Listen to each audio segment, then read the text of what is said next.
This is Game Night with Josh Hennig on 97.3 ESPN and the free mobile app. Now, live from the Matt Black Kia Studios. Oh, what a move! Here's Josh Hennig.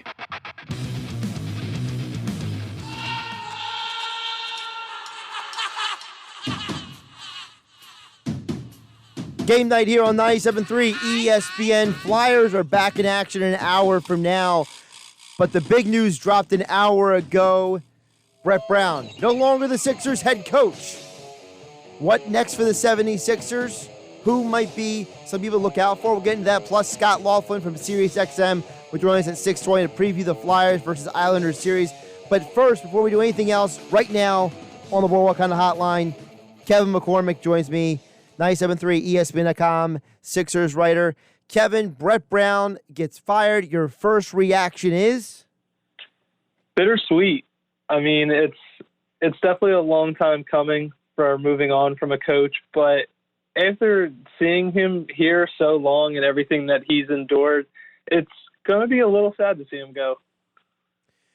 I feel like a lot of this was, we all knew it was coming, but when it finally happened and you're seeing all the statements, you have Brett Brown, Josh Harris, the owner, Elton Brand, the Sixers release, it almost felt like, Mike Gill mentioned this earlier, it almost feels like it's almost like there's like a release that happened in the world. And now that Brett Brown is gone, Kevin, now what though? Because the next step is, everyone's been calling for this guy to be gotten rid of, but what do the Sixers do now? You bring in a head coach with a plan that is ready to do what he can to maximize the prime of Joel Embiid and Ben Simmons. But how do you do that? How does a coach do that, considering the fact that we haven't seen either one of those guys get any, I don't want to say anywhere, but pretty close to nowhere near what a lot of people's expectations are for those guys. I think people look at Ben Simmons and Joel Embiid as top 5 picks, and they should play like some of the other great stars in the game right now. Yeah, and the issues are going to come more from just coaching as well. Obviously, you're going to need a coach who is able to, one thing I would say you need more of is someone who's able to adapt on the fly. We saw a lot in this Boston series that just Brad Stevens was just able to move them chess pieces a little better than Brett Brown, and sometimes Brett Brown kind of got lost in his ways of what he'd like to do and how long it took him to adjust. But to be honest, the issues run deeper than the coaching. Like I said, if you want to maximize the primes of Joel Embiid and Ben Simmons, you need to go out and get perimeter shooting. I mean, we saw in those last 2 games against the Celtics that the Sixers shot under 30% from 3 with 2 guys whose games are focused around the rim. Having a lack of perimeter shooting around them isn't going to get you the best version of not only the 2 of them, but the best version of what kind of team they can carry as a whole. So to me, it sounds like part of what you're hitting on is this is not just a coaching issue. This is also a front office issue. And according to reports, Adrian Wojnarowski is reporting that the Sixers are potentially going to maybe do some recalibrations in the front office. So what could a recalibration in the front office be? Obviously, they're keeping Elton Brand as the GM, but is part of the recalibration of the front office also to ensure that whoever the next head coach is, that the talent, as you mentioned on the court, better complements Embiid and Simmons?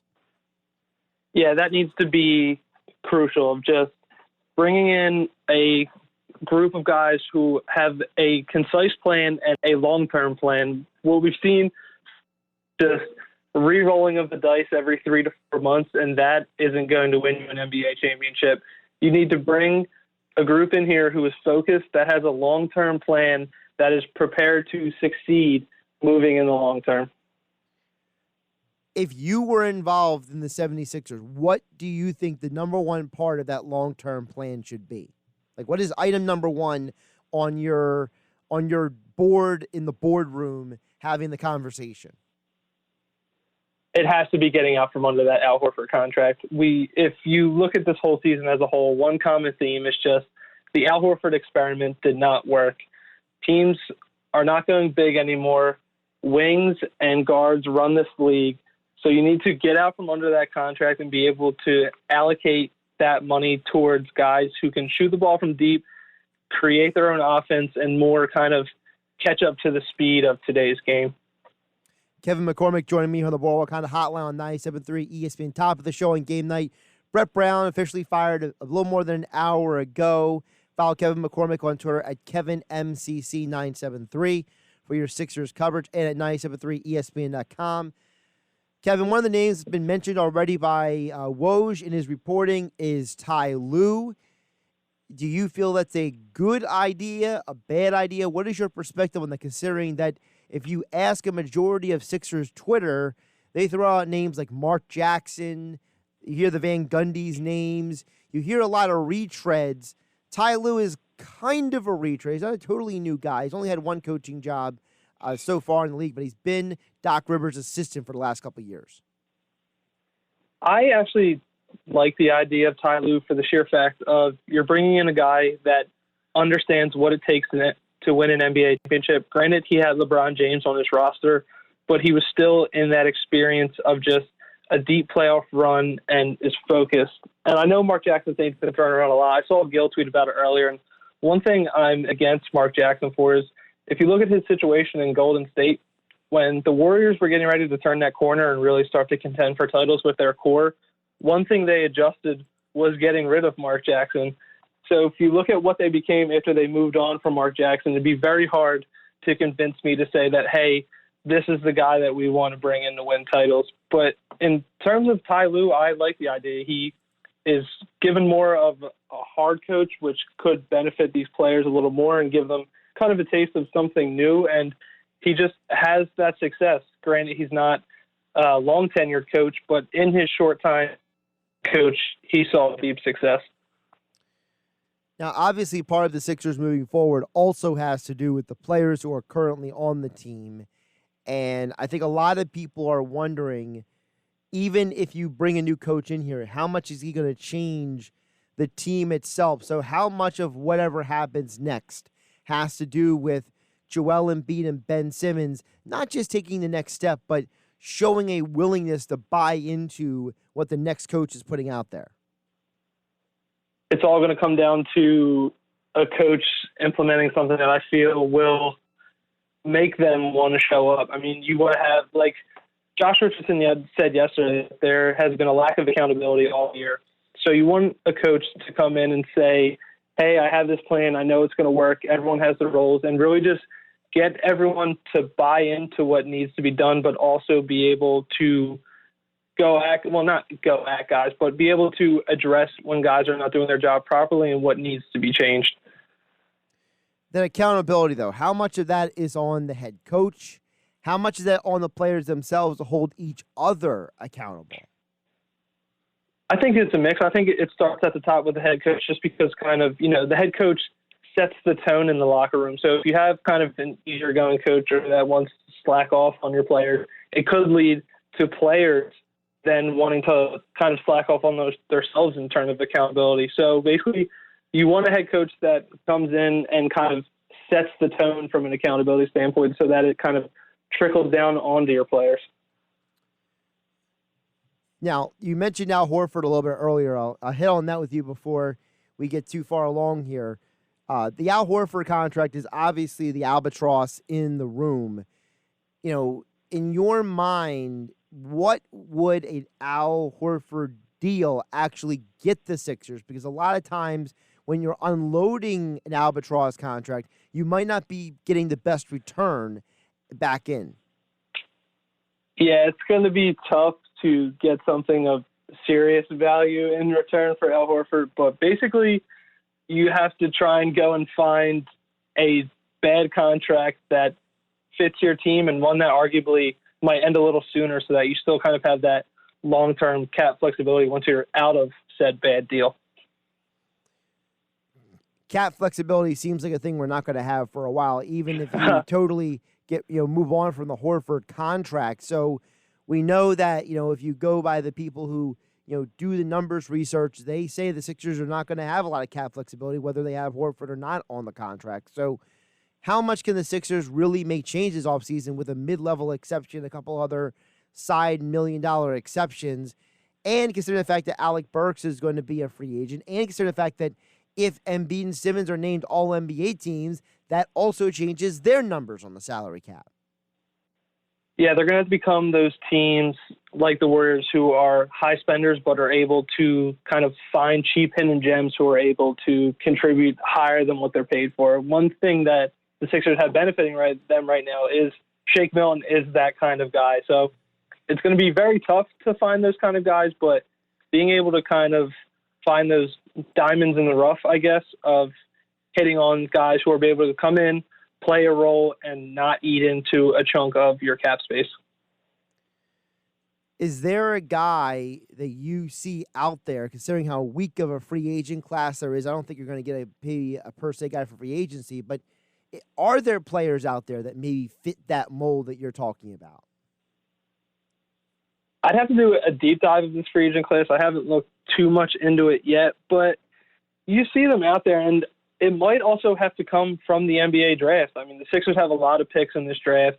Granted, a lot of them are in the second round, but if you can go and find guys in the draft who will be able to kind of be insert guys here and just do a certain type of thing, whether it be perimeter shooting, whether it be defense, just having those guys to be able to come in on cheap contracts and be able to mold them into your system and kind of maximize your weaknesses would be key for a team that doesn't have much flexibility in terms of money.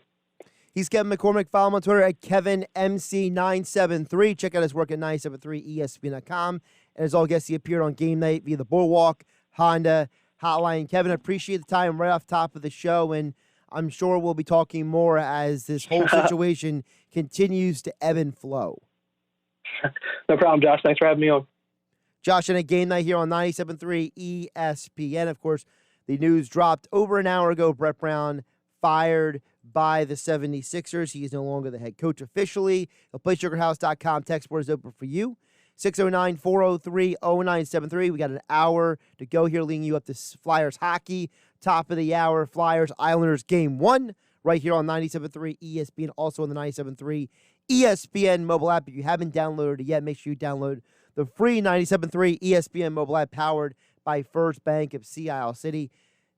A couple of the parts of the Woj reporting that stands out to me the most, I wanted to hit on really quick here, is the one part that, first of all, this part of Woj's reporting is going to tick off probably 70% of Sixer fans. But I'm reading it on purpose because I know it's going to bother a lot of you, and I want you to react to it because I want you to hear what someone who is not living in the bubble, quote unquote, that is Sixers world says, which is, this is from Adrian Wojnarowski, NBA insider, quote, Brett Brown is well-respected inside and outside the Sixers organization. Has been credited with shepherding the Sixers through the process and eventually into the playoffs. Well-respected. So I know there's a lot of Sixer fans who don't respect Brett Brown. They have a lot of trash talk on him, but apparently there are people in the Sixers organization and around the NBA that like him. Do not be surprised if Brett Brown gets a coaching job, if not almost immediately, within the next 12 months, because there's going to be a lot of teams, a lot of turnover. Look at a team like New Orleans. That's a team that definitely needs a little bit more development. And what is Brett Brown's skill set? It's development. Also, a team like Chicago. Chicago could strike out on a lot of people. Mark Ebersley was already in the Sixers organization. He's now in Chicago. What if Brett Brown becomes a coaching candidate over there? Again, a development situation, a situation that's not an immediate contender. Those might be the jobs that Brett Brown gets hired for, and he could excel in, especially in an environment where maybe the organization and the fan base will be a little bit more patient with him. Also, part of Woj's reporting has to do with the front office. He says, Brett Brown's dismissal is expected to be a precursor for more upheaval with the 76ers, whose senior leadership, including general manager Elton Brand, will begin exploring changes in the front office structure, sources say. Now, I'm very curious to know who that specifically involves, because assuming the different reports out there, it looks like Elton Brand, his job is fine. He's not losing his job. And I think for the most part, Elton Brand has done a good job. I think he's been very proactive in being willing to make moves. I think he's done a very good job at presenting the message of himself and the Sixers organization to the media and the fan base. And I think his relationships with players, agents, and others around the league is a very healthy one. So I don't think Elton Brand is 100% the problem, but he's definitely one of many dominoes that were involved in the result that we saw the Sixers this year. But when you see exploring changes in the front office structure, that's the wording Woj uses, and that Brown's dismissal was a precursor for more upheaval. These are words that NBA insider Adrian Wojnarowski is saying. To me, that says that there has been a lot of discussion about what is happening right now and what is going to happen over the next few months. This is not just happening on August 24th. There has been other conversations been going on. And because, remember, the NBA season may not start until January now, we have a situation where the NBA offseason will not start immediately after the NBA Finals. They're looking to push the draft and the NBA offseason maybe the later in October. There's more of a window now for the 76ers to take from August 24th for the next 2 months to get all this done. So all of the decisions, whether it's the next head coach hired, whether it's changes in the front office, it might not happen overnight. And as a result, you're going to keep it tuned here at 97.3 ESPN and the 97.3 ESPN.com for all of your coverage of the 76ers. On a more happy note of a team that did not get their butt kicked in the first round of playoffs, the Flyers are on to the next round, and joining me next, Scott Laughlin, SiriusXM NHL Radio, will preview Flyers versus Islanders Game 1 coming up at 7 o'clock tonight with him right here on Game Night on 97.3 ESPN and the 97.3 ESPN mobile app. You're listening to Game Night with Josh Hennig on 97.3 ESPN and the free mobile app. Josh Hennig here, Game Night on 97.3 ESPN. Flyers coverage on 97.3 ESPN. Flyers Islanders top of the hour coming up. We're counting down 48 minutes to go. Flyers coverage being brought to you by PlaySugarHouse.com. Sign up now and they'll match your first deposit up to $250. Go to PlaySugarHouse.com and win real money with their sports book along with casino games from the comfort of your home. Must be 21 or older to play. Gambling problem. Call 1-800-GAMBLER. Flyers, Islanders, Game 1. Talk about that and what the rest of the Eastern Conference looks like in the Stanley Cup playoffs. Scott Laughlin, SiriusXM NHL Radio, joins us here on the Boardwalk Honda Hotline. Scott, how you doing today? I'm doing well, Josh. Yourself? I'm doing pretty good. We're excited the Flyers are still in it, unlike the Sixers who can't seem to get out of their own way. But at least one team in Philadelphia seems to have young talent who actually step up to the plate. And, after watching Game 6 on Friday night, Scott, I feel like a lot of Flyer fans, there's a level of relief to see this team finally get to the second round for the first time in 8 years. Yeah, I think, Josh, it's a big hurdle for them to overcome. And, they beat a real pesky type team in Montreal. I think Montreal is not going to be confused with the 1976 Montreal Canadiens that beat Philadelphia, as we know, in the Stanley Cup final, as the Flyers had their three-peat come to an end. I mean, that group of Canadians was high-flying. They could score. And, with Lafleur and Schutt and guys like that, they could do that. This thing was the furthest thing from the 76 Montreal Canadiens that we'd seen. And yet they still had Carey Price. They had Jay Weber on defense and really played a structured type of defensive type style that I think kept them in the series against a Philadelphia Flyers team that, let's face it, I mean, the Flyers won, but they still feel collectively, I'm sure, that there's another level that they can get to. The thing is, though, Josh, that you wonder about in this series with the Islanders, is it going to be more of the same? Are these going to be, tight-checking defensive type struggles like we saw against Montreal? I would probably say yes. I mean, that's the way the Islanders play. I think Philadelphia is more than happy to play it that way as well. And, to put it on the backs of Carter Hart and that really good blue line that the Flyers have developed over the years. So I would expect this to be a lengthy competitive series with the New York Islanders. And I think at least to start the series for sure, the goals for both sides will be at a premium. And if the Flyers could ever get their big guns going like Konechny and Couturier and Claude Giroux and others like that to chip in, I think Philadelphia will be just fine. And that's one of the reasons why I think I picked them to win this series in 7. How much do you think the Flyers being outscored in the last series, despite them winning over Montreal, how much of that really came down to Carey Price and how much of it was their own struggles at times, especially on the power play. Yeah, I think it was, somewhat Carey Price. I go back to, what was it, Game 2 where they got blanked 5-0. That Flyers team, Josh, that Flyers team was unrecognizable based upon the team that we had seen do so well throughout the regular season and then to at least start in the postseason. That was just an aberration. You just want to kick that one to the curb. Then later in the series, Carter Hart has a hiccup or so. You think he's getting pulled. Well, he's not. All of a sudden, he rebounds the next game as you might expect that he would. So I think that Carey Price always gave Montreal a chance. I think he played as well as he possibly could play at this stage of his career. But I just don't think that Montreal had enough firepower up front to beat a team like Philadelphia.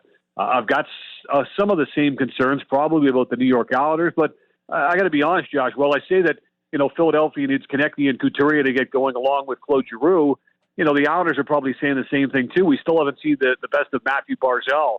We still haven't seen Brock Nelson make an appearance here in the postseason based upon what we think he's capable of doing. So I think that both teams have a little bit more to give. Whether or not it comes to the surface here, especially in the early going of this series, remains to be seen. I would expect that it'll be more the same, like Flyers fans witness against the Montreal Canadiens. It'll be low scoring, it'll be tight checking, and no doubt it'll come down to the third period, probably in the final minutes before it's all decided. You mentioned some of the guys on the Islanders. Who is a guy that we should keep an eye on in this series who, maybe he's not Barzal, maybe he's not the biggest name on the team, but he's a guy that could really make or break this series? Well, the one guy that's really stepped up in the postseason for the Islanders has been Anthony Beauvillier. Now, Beauvillier a couple of years ago was a first-round pick, so, he's not coming out of the left field here, but he is the type of guy that, still has maybe not reached his potential. Now he's starting to do that in the postseason, Josh, and ever since day one of training camp, those that cover the New York Islanders have told me that Beauvillier has probably been their best player up front. He's produced big time, as we know. And I think that Beauvillier is a guy with his speed that you've got to be very, very aware of when they're out there on the ice. Anders Lee, the captain, of course, the former high school quarterback in Minnesota, easily could have actually gone on to play football collegiately, decided to go to Notre Dame and play hockey there instead of football. Anders Lee, really in all facets of the game, led the way for the Islanders in that series as well, not only by his offensive exploits, but just being physical. And he had to fight twice after he hit Nick Backstrom, albeit late, in Game 1 of that series with the Washington Capitals. But Anders Lee supplied that leadership and physicality, and then you combine that with the offensive exploits of a guy like Beauvillier. That gave the Islanders just enough to get by their opponent in the last round, and we know what happened to their opponent. They've already gone on to fire their head coach, Todd Reardon. So things not working out well for the Caps. I would think that things would work out better for the Flyers in this series, but the Islanders play a structured, frustrating style of play. Goals will be hard to come by, like I say. Anytime you play a Barry Trotz coach team, it's going to be a competitive game. They're a difficult team to play against. You use all the old hockey cliches you want to, but they certainly apply to this New York Islanders club. Scott Laughlin joining us here on Game Night here on 97.3 ESPN, SiriusXM NHL radio co-host of the NHL Morning Skate. You can follow him on Twitter at LaughlinSXM. Scott, how much also intrigues you about Carter Hart going from first round to second round? So he got over the one hump. He got over, here's idols on the other side of the ice, dealing with his first playoff round. Now he goes on to the second round. How interested are you in seeing how he handles the next level of the Stanley Cup playoffs? I'm interested, but I expect he'll be okay. Anytime he hit the hiccup or two that he did against the Montreal Canadiens, he bounced back kind of the way that they expected him to bounce back. And, when he was going to get yanked after that offside goal that was nullified against Montreal, Alain Vigneault said, hey, look, I looked in his eyes and he looked like he was ready to go. He was ready to continue. And although he was kind of fighting it on that night, he bounced back the way that you expect him to bounce back. And I think they've got full confidence in him that he can get the job done at this level. You and I have talked about it before, Josh. His resume indicates to us that this stage is not going to be too big for him. He's played at a couple of World Junior Hockey Champions. He's been a guy in the Western Hockey League that has been the top goaltender really in the CHL. So he's supposed to be doing these types of things. He's not a guy that, maybe has to soul search here or there. He's not a fifth-round pick that's coming to left field. He's been as advertised, I think, for the Philadelphia Flyers here. And this has been, as you say, going up each ladder, a different rung along the way. And I think that this is part of the maturation. I don't want to say trust the process. That's not playing over too well in Philadelphia with the Sixers and such the last couple of years. But this is about the building process for a guy like Carter Hart because he's supposed to do this. But to your point, I mean, each time he wins a round, each time he wins a game at this stage of the season, it means something because this just is something added extra to his resume that already has been stellar so far. On the other side of the ice, the Islanders have basically had two goaltenders. The big name most people might know about is Semyon Varlamov. But how much of a step down is from Carey Price to the Islanders' goaltending situation? Well, Varlamov has been the guy that's gone, start to finish for them so far, which is somewhat surprising because they did have some back-to-back situations earlier, and Thomas Greiss has been that 1A, number 2 complement to a guy like Semyon Varlamov. Now, Varlamov is a really good goaltender. Varlamov's a guy who played well with Washington, but they couldn't get over the hump way back when. Then he went out to Colorado, had a couple of good seasons, but kind of got lost in the shuffle there when they went out and got Philip Grubauer. And so Varlamov finds his way to the Islanders. And, there's another guy to bring into this equation, and it's a guy for the Islanders, Josh, that will not play in the NHL until next season. Whenever next season should start, Ilya Sorokin comes over from the Continental Hockey League from Russia. He's supposed to be a stud goaltender, was one of the best goalies in the KHL for the last couple of seasons, and he is at the very least next season expected to share some time in goal with his countryman, Semyon Varlamov. Now, Varlamov is, I think, so far in the postseason, let it be known that, hey, I know Sorokin's coming over. I like the guy the whole bit. I'm still the number one here. I've still got term on my contract as well. Let's not forget about that. So I think this has been Varlamov's opportunity to say, you know what? I know Sorokin's here. I know you're looking forward to having him. He's going to be my teammate. He's going to be my stablemate. But I'm still the guy. I'm still number one. And the way he played in the round robin, in the qualifying round at least, for them, and then, of course, in the first round series victory, I think indicates that, he's playing some really good hockey. Is he Carey Price? No, I don't think many guys are, if any at all. But Varlamov is doing his part for sure. And it's the same thing that's been part and parcel with the Barry Trotz coach team over the years. First with Nashville, now with the New York Islanders. You build from the goalie out, whether it's Pekka Rinne and a great blue line core, or in this case, Varlamov and a real sort of good blue line by committee type core. I think the New York Islanders are doing just fine with Varley. Flyers Islanders coming up, game one at the top of the hour right here on 97.3 ESPN. Scott, let's look at the other series on the other side of the Eastern Conference. Bruins Lightning, two of the heavyweights of the Eastern Conference this year. Bruins got the first game, close game, interesting game. What are your thoughts on this matchup between, like I said, two of the heavyweights in the East? I think last night was Boston's best performance so far in the postseason, and maybe that will bode well for them down the road here. I think up until that point, we still had questions on occasion about Boston. They were seemingly disinterested in the round robin. Tuukka Rask kind of admitted that, and of course, as we know, Tuukka Rask has opted out, and he's left the bubble in Toronto, and now it's all about Yaroslav Halak, and maybe Daniel Vladar gets an opportunity, if need be, with some back-to-backs coming up. I don't think that would happen, but you never know. He is now the backup goaltender who yesterday got a contract extension with the Bruins himself. But as far as Boston goes, last night was their best game. I think the perfection line, the Patrice Bergeron, Brad Marchand, David Pastrnak line was lights out good last night. The second goal of the game that they scored on the power play, they controlled play for about 90 seconds in Tampa's zone. The Lightning had 4 different opportunities to clear the zone, couldn't get it past Torrey Krug and others, and Boston would take advantage. So I think that Boston played really, really well last night. Tampa Bay, look, John Cooper said afterwards, I don't know what it was, but we had a slow start. I'm not sure why we started the way we did, but we did. Now we've got to be better in game 2, right off the hop, right from the opening face-off onwards. And, the underlying thing here, too, with Tampa Bay, I think, Josh, is the fact that Steven Stamkos is still not with the team. Steven Stamkos still has not played in the postseason, and when we went through all this pandemic and all the time off, we felt like, okay, at the very least, well, that gives Stamkos more than enough time to get back, to get healthy, to make his mark in the postseason for Tampa Bay whenever the postseason would start. And then we started to hear speculation that maybe in some of the rehab that he had a bit of a setback and that sort of thing. You'd have to think that that's what it's got to be because as of 2 or 3 weeks ago, he was earmarked to start and to play in the postseason with Tampa Bay. He hasn't played a game yet. And the longer they get into this thing here, the more concerning it's got to be for the Tampa Bay Lightning. Number 91 would even play in the playoffs. Now, speaking of Stamkos, can the Lightning beat the Bruins in this series without him? I don't think they can. I took the Boston Bruins to win the series. I think it'll be a 7-game series, just like the Flyers and the Islanders are going to be a 7-game series as well. So I like Boston. I just think that there's too much there, too much depth right now.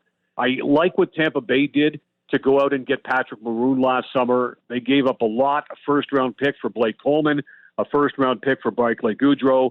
Julian Brisebois has given up a lot to get these types of players in there. They had a veteran Hard Rock defenseman in Zach Bogosian as well. So Tampa Bay is a different team. They look like a different team. That's, I think, one of the reasons why they were able to beat their nemesis, the Columbus Blue Jackets, the team that swept them away last spring. They're a lot heavier, a lot more physical.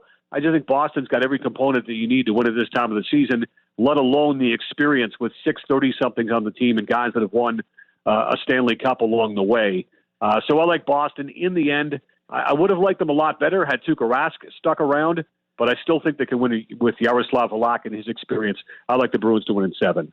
So you got Flyers and Bruins both winning in 7. So we're talking about really going deep there. And the reason I bring that up is because also we were surprised here of how many back-to-backs are already scheduled for these series. So you and the Flyers, they got Wednesday, Thursday, and then the Flyers, their game 6 and 7 week back-to-backs too. How could those back-to-backs impact these series as well?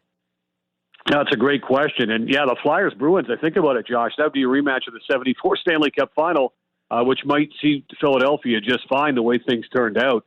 But look, the back-to-backs are interesting. It's pretty clear the NHL has said, you know what, we're not going to wait. We're not going to wait 3 or 4 days between series. I mean, when teams are ready to go, teams are ready to go. As we saw, they kind of fast-forwarded Colorado and Dallas to us on Saturday night when initially we thought we'd have a night off. They just want to get this done, and now they've talked about the fact that, you know, they were going to end the season and hand up the Stanley Cup in the first week of October. Now it feels like at the pace that they're at and the rate that they're on, it looks like it's going to be late September when they hand the Stanley Cup out. So they're not wasting any time. As far as each team and how they deal with the back-to-backs, look, that's why you've got the Black Aces. That's why you've got guys who skate hard after practice that try to stay ready, whether it's injury or just fatigue or a combination of the two, whether it's having to go to a backup goaltender. If you've got a two-headed monster in goal, do you want to go to the two-headed monster and go to the backup guy in a situation? Do you trust him enough to do so? Some teams probably would. Some teams probably wouldn't. I just think, you know, the back-to-backs present an amazing dynamic here. You don't have to certainly factor in too much in the way of travel. Nobody's got to go anywhere. They're in a bubble. So that perhaps, you know, bodes well for teams that are wanting to have a little bit more energy and juice. But it is something to think about. Each series has had a back-to-back or so, and, you know, it's something to be contended with, that's for sure. Scott, before I let you go, I want to ask you, you just mentioned the goaltenders. Do the Flyers have the best backup goaltender situation of all the Eastern Conference teams left? Well, they're certainly better than Boston right now. You know, Daniel Vladar had an excellent season with Providence, and he got that extension yesterday, but he's more or less, you know, untested at this point. I look at the situation with Curtis McElhinney with Tampa Bay. He's been a real good veteran backup along the way, but I think that he, too, is a little bit longer in the tooth at this point. So I think it's down to Philadelphia and the New York Islanders. I mean, Thomas Greiss is a really good goaltender. He's an unrestricted free agent to be here coming up. He'll find a job probably as a backup somewhere else again next season. But I think the German international, Thomas Greiss, is probably right there with the Moose, Brian Elliott, maybe even slightly ahead of him. That being said, I'd probably take Carter Hart just slightly ahead of Semyon Varlamov. So I guess what I'm saying is when you add it all up at the end of the day, Josh, I would say that the goaltending is pretty much a wash when you go 1-2 and 1-2, Islanders versus the Flyers. Well, when you describe it like that, it really sounds like we are going 7 games. He's Scott Laughlin. Follow him on Twitter, Laughlin SXM, SiriusXM NHL Radio, co-host of the NHL Morning Skate. And as all guests, he appeared on the Boardwalk on the Hotline. Scott, I always appreciate the insights and enjoy the hockey. All right, enjoy the series, guys. Josh Hennig here on Game Night on 97.3 ESPN. PlaySugarHouse.com. Text board is open at 609-403-0973 to get on the conversation. Of course, Game Night tonight being brought to you by GMS Law. Make the right call with 4 convenient locations to serve you. Visit them online at gmslaw.com. Now, more Game Night with Josh Hennig on 97.3 ESPN and the free mobile app. Countdown is on. Flyers, Islanders, Game 1 coming up. Top of the hour, 97.3 ESPN. The lineups are out. Kevin Durso has the details at Kevin_Durso, our Flyers insider for 97.3 ESPN.com. I'm feeling a little conflicted about this news. Gostisbehere in. Robert Haig out. Aube Kubel in. Van Riemsdyk out. I am not a fan of taking Haig out of the lineup at all. I think that guy's been way too essential in your defensive efforts. I mean, talk about taking a risk. Alain Vigneault is going a little risky here, in my opinion. I'm telling you right now, I'm a little nervous now. I'm a little more nervous than I was before. I mean, Scott Laughlin said the Flyers would win in 7. I didn't feel too crazy. I didn't feel like that was the craziest thing in the world at all. I was thinking that was some crazy idea. Okay, the Flyers win 6 or 7. It's kind of like a normal pick. But now that I see that Haig's out of the lineup, I mean, yikes. If the Flyers lose this game in any way because of the defensemen not being where they need to be, and Gostisbehere has a bad game at all, you know this Haig move is going to be questioned for the next 36, 48 hours like crazy. Flyers hockey coming up, 13 minutes right here on 97.3 ESPN. Tim Saunders, Steve Coates on the call right here on your home for Flyers playoff hockey. 97.3 ESPN. Don't forget the 97.3 ESPN mobile app to listen to all your Flyers action right there for free on the mobile app, brought to you by First Bank of Sea Isle City. PlaySugarHouse.com. Text board is open for you at 609-403-0973. Just following up on our story from a little bit earlier. Of course, Brett Brown fired by the Sixers. Sixers moving on to their next head coach. And when you look around the league when it comes to coaching candidates, look at some of the guys who are being interviewed in different places. Look at over there in Brooklyn. They're going to interview the interim Jack Vaughn. They're talking about there's reports that Greg Popovich is going to try to go after him. There's talk about them wanting to interview Tyrone Lue, wanting to interview Jason Kidd. And when you look at Philadelphia, the first name that popped up was Ty Lue. And for me, when I hear all the names that have been rolled out there, whether it's a Mark Jackson, whether it's a Tyronn Lue, whether it's people, I know there's a contingent of people who think Jason Kidd could be a good head coach, which I don't at all. Of the names that have been mentioned, while I'm not thrilled by any of them so far, if I have to pick one, it's Ty Lue. Because, number one, I think there has to be a good reason why Mark Jackson has got a head coaching job. I don't think it's just because he loves doing television so much. I think that there had to have been something that happened in Golden State between Jackson and the front office that caused some reverberation for him to not get another job. Similar to how the fallout from Derek Fisher in New York caused him himself not to get another job. There has to be something up with the fact that the Warriors were able to take another step without Mark Jackson when Steve Kerr got there. I don't think it's a coincidence one bit.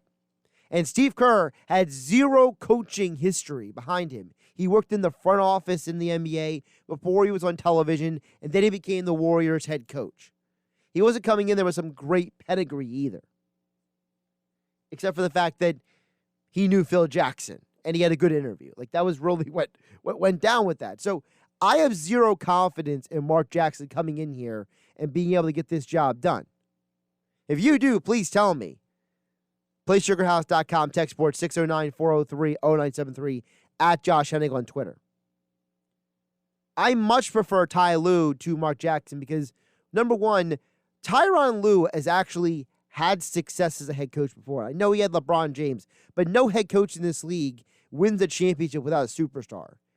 Doesn't matter if the superstar is Tim Duncan with Greg Popovich or Phil Jackson who had Jordan and Kobe and Shaq, or whether it's Ty Lue with LeBron James. Nobody's winning without superstars. So I think that it's a little bit cheapening what Ty Lue did to say that, well, he had LeBron James. Also, when I read The Return of the King, the book by Dave McMenamin and Brian Windhorst, they get into vivid detail about how Ty Lue was the guy the players respected. He was the one guy that LeBron would actually listen to him, criticize him, about how when the players had an issue, they went to Ty Lue. They wouldn't go to David Blatt. How Ty Lue is a guy that players like, that they listen to, they respect his opinion. And you know what? I think part of the problem in Philadelphia is that I don't know if Brett Brown's message was getting through anymore. And I wonder about the accountability issue in Philadelphia, because something brought up by your Bobby Marks say it on the Sports Bash just over an hour plus ago. You heard Tim Legler say it on the Sports Bash as well. You've heard multiple people. Josh Richardson mentioned accountability. People keep bringing up this word accountability. You know, one person says it, okay. Two people say it, it might be something. Multiple people are saying it, it's a big deal. This was Tim Legler just a few days ago on the Sports Bash with Mike Gill and Hunter Brody. The accountability for defensive mistakes. It's accountability. I don't think they have any. And so whoever comes in, that's the first thing. Look, guys, there's a reason that we made a coaching change, and here's how we're going to do things, and you are going to do things the way I want you to, and I'm going to make you accountable for that. Whoever comes in, Legler said, has to hold people accountable and tell them there's a reason why there was a coaching change made. That's some heavy words right there. Because whoever the Sixers bring in, whoever the person is, has to hold people accountable. And the players either have to get on board or things have to change. This is what Legler also said about holding Joel Embiid accountable. More importantly to me, accountability. I don't think this team has any. I don't think they've got any accountability. I don't think they've got accountability to make Joel Embiid get in the best shape of his life so he can play the 34 minutes he plays. It's all 34 minutes of demanding the ball, running the floor, getting into the post, all that. You know, he's never pushed himself to that limit physically. So if you're going to hold Embiid accountable, you're going to hold Simmons accountable, you're going to tell Embiid, I don't want you sitting on the sidelines all the time in practice. You might need to do a little bit more running up and down the court. You know, maybe talk to the trainers and say, what do we need to do to get Joel Embiid into better shape? You know, what can we help him with to help him be held accountable? Ben Simmons, we need you to shoot. You can't be the guy constantly standing on the perimeter not chucking shots. You know, Mike Gill mentioned it during the Sports Bash. Luka Doncic shoots 30% from three. The dude had a game winner yesterday. It was an incredible game winner in overtime. You're telling me that Giannis is chucking threes in the playoffs and making them, 1/3 of the time. You're telling me Ben Simmons can't do the same thing? So whoever the coach comes in here has to be a coach the players respect. That's why of all the names mentioned, Ty Lue's the guy that I would lean toward, because at least he's one guy that there's numerous accounts that players respect him and they respect his opinion and they will listen to him. And I know that he's the guy that Iverson stepped over, but you know what? Iverson didn't win a championship here in Philadelphia. Let's remember that, okay? Maybe there's something like that. Ty Lue has a ring as a player and as a coach, and maybe that has a little pedigree. Now, for me, I mentioned this before. I personally would interview Sam Cassell. He's been an assistant for a long time with Doc Rivers. He's a guy who's been around the league as a player and as a coach. You know, maybe you also look at Jerry Stackhouse. He's a guy who was very successful in the G League. Remember, Nick Nurse, he came from the G League. Jerry Stackhouse was successful in the G League. But my only problem with Jerry Stackhouse is that he doesn't have the familiarity with the Sixers organization. Nick Nurse's benefit was he was able to come into the Raptors at the highest level, coming from the G League up. And he knew all the Raptors' organization, their system, and everything. It wasn't a hard transition. Stackhouse might be a hard transition for the Sixers. For more coverage about who the Sixers' next head coach could be, go to right now to 97.3 ESPN.com. Coming up next, Flyers, Islanders, Game 1, right here on 97.3 ESPN. My pick is pretty much going to mirror Scott Laughlin. I'm not, trying to just say because he said it. I think Flyers in 7 as well. I don't want to see the Flyers go 7 because I feel like I'm going to have a roller coaster ride of emotions. But you know what? I think the Flyers pull it off because I think they have the better goaltender, and I think that they will beat the Islanders. Game 1 next here on 97.3 ESPN.